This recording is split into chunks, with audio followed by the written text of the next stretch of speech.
यम डाकिने शाकिने का समाजे निषेव्यमाणं पिशिता शनैश्च सदैव भीमादिपद प्रसिद्धम तम शंकरम भक्तहितम नमामि।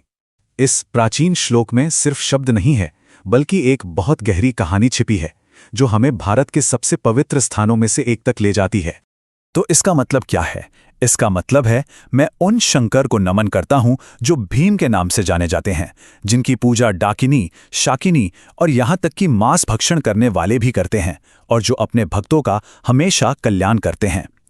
ये श्लोक भगवान शिव के उसी शक्तिशाली और प्रचंड रूप का आवाहन है, जिससे भीमाशंकर का ये पवित्र स्थल जुड़ा हुआ है।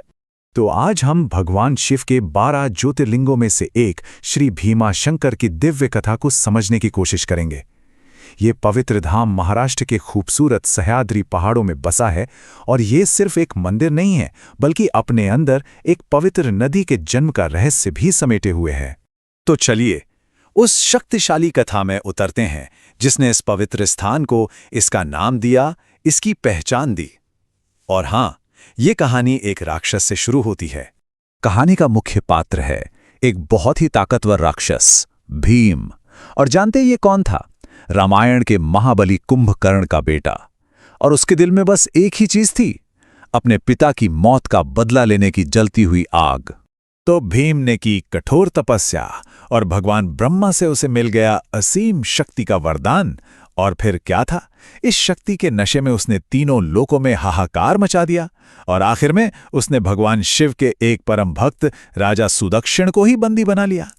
लेकिन सच्ची भक्ति में बहुत शक्ति होती है।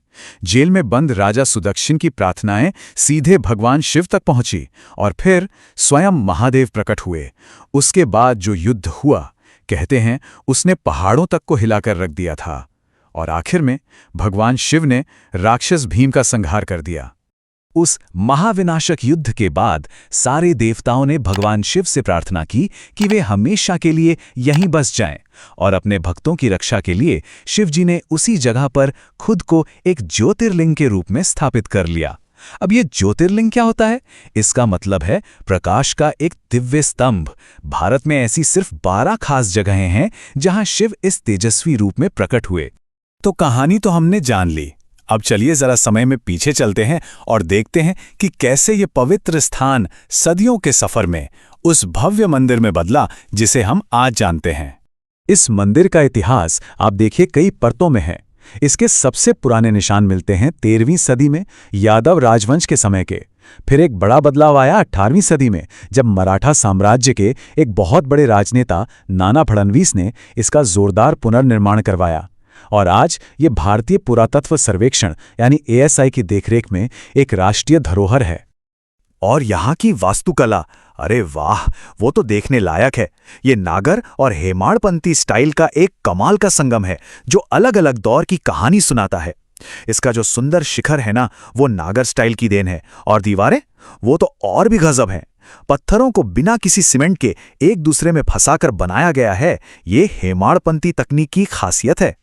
लेकिन रुकिए, ये कहानी सिर्फ मंदिर और पत्थरों पर ही खत्म नहीं होती है। उस महान युद्ध ने एक ऐसी चीज को जन्म दिया जो आज भी लाखों लोगों को जिंदगी देती है। जरा सोचिए, उस महायुद्ध में कितनी ऊर्जा लगी होगी। हमारे प्राचीन ग्रंथ कहते हैं कि उस भयंकर परिश्रम से भगवान शिव के शरीर से पसीना बहने लगा था। और जानते हैं उस पसीने का क्या हुआ? कथाओं के अनुसार भगवान शिव के उसी दिव्य पसीने से जन्म हुआ भीमा नदी का, जो ठीक इसी पवित्र जगह से निकलती है। मतलब ये सिर्फ पानी की धारा नहीं, ये तो साक्षात शिव के परिश्रम का स्वरूप है। ये बात इस जगह की पवित्रता को और भी ज्यादा बढ़ा देती है। और यहां से निकलकर ये नदी एक लंबी यात्रा पर निकल पड़ती है। कोई छोटा मोटा सफर नहीं, पूरे 861 किलोमीटर का रास्ता महाराष्ट्र, कर्नाटक और तेलंगाना, इन 3 राज्यों से गुजरती है, और अपने किनारों पर बसे न जाने कितने ही समुदायों को जीवन देती है। तो ये तो हुई आस्था और इतिहास की बात। चलिए अब आज के दौर में आते हैं और देखते हैं कि आस्था की ये सदियों पुरानी विरासत आज की चुनौतियों का सामना कैसे कर रही है। ये नदी सिर्फ एक नदी नहीं, बल्कि आस्था का केंद्र भी है। पंढरपुर में, जहां इसे चंद्रभागा कहते हैं, भारत की सबसे बड़ी तीर्थयात्राओं में से एक वारी होती है।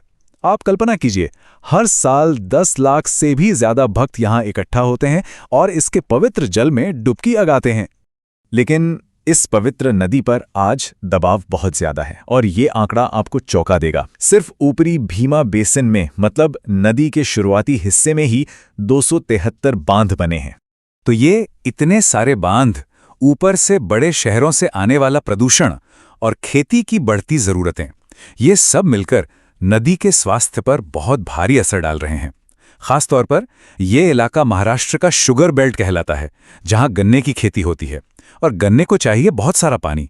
ये सारी मांग नदी पर इतना दबाव डालती है कि इसकी पवित्रता ही खतरे में पड़ गई है। और यहीं पर हम एक बहुत बड़े सवाल पर आकर रुक जाते हैं, एक ऐसी चुनौती जो सिर्फ इस एक मंदिर या एक नदी की नहीं है, बल्कि हम सबकी है। सवाल यह है कि हम किसी पवित्र स्थान के आध्यात्मिक महत्व और आधुनिक दुनिया की लगातार बढ़ती जरूरतों के बीच आखिर संतुलन कैसे बनाएं? यदि आपको ये जानकारी पसंद आई हो तो ऐसे ही और रोचक वीडियो के लिए भारत की धरोहर को अवश्य सब्सक्राइब करें।